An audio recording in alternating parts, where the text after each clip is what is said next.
راشد الغنام من أهالي ريف تل حميس.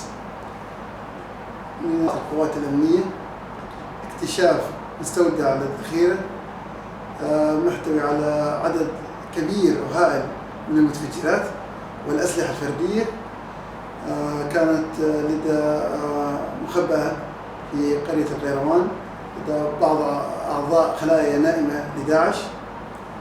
وكانت هذه الأسلحة يعني تشكل خطر كبير جدا على تل حميس وريفها أو شمال شرق سوريا برمتها. كانت هذه الأسلحة وقعت بأيدي المخربين أو أفراد الدواعش أفراد التنظيم، كانت تهدد زعزعة استقرار المنطقة برمتها.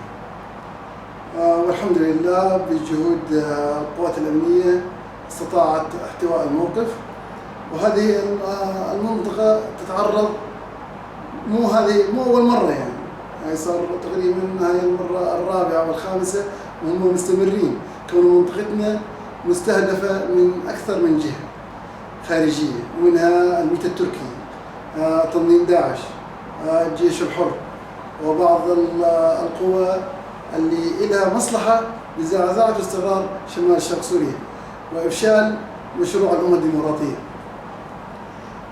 والهدف من ذلك هو الإعادة إلى الزمن الماضي، إلى عام 2014-2013،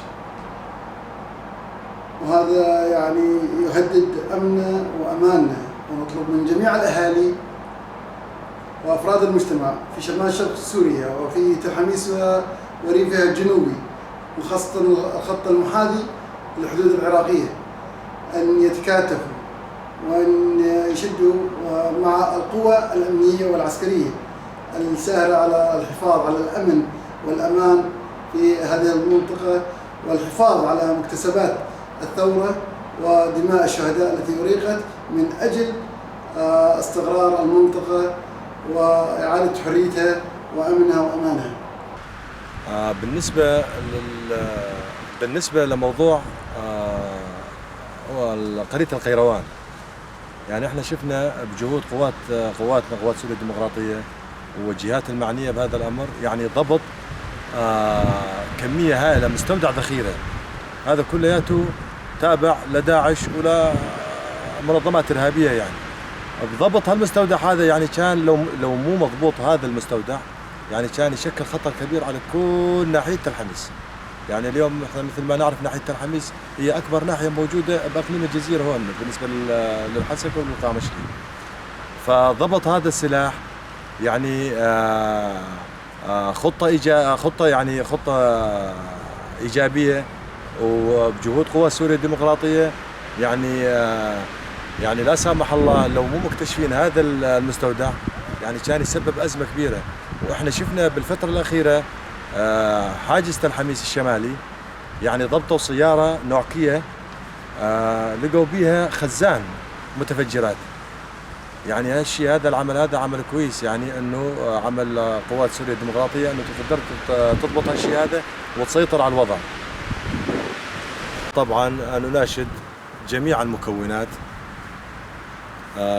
المكونات يلي عايشة بأمن واستقرار ضمن هالمنطقة انه لازم يساندوا ويكونوا سد منيع بالنسبة لتكاتفهم مع قوات سوريا الديمقراطية. لازم يتكاتفوا معهم. يعني اليوم أي مثلا قرية أو ناحية أو بيت أو كذا يشوف وضع مو مزبوط لازم يبلغ الجهات المعنية مباشرة، هين يصير تكاتف. يعني يقدرون يعني مثل ضبط عناصر داعش، ضبط هالخلايا المنتشرة ضمن هالمنطقة. وإحنا شفنا هالطيران المسير التركي كل يوم عم يستهدف المدنية، عم يستهدف القوات العسكرية. هذا الهدف من هالطيران المسير هذا هو خلق فتنة، خلق الرعب، خلق يعني احنا شفنا التهجير. بالنسبة للتهجير اللي العالم عم تطلع لبرا، يعني هم هدفهم الأساسي إخلاء هالمنطقة هذه. أنا شاهة عثمان، أحد مواطنين ناحية تل حميس. الأسلحة اللي وجدوها قرية قيروان يعني لو هالأسلحة توزعت على خلايا داعش بالمنطقة كان صارت كارثة وكان صارت كتير جرائم بسبب هالأسلحة.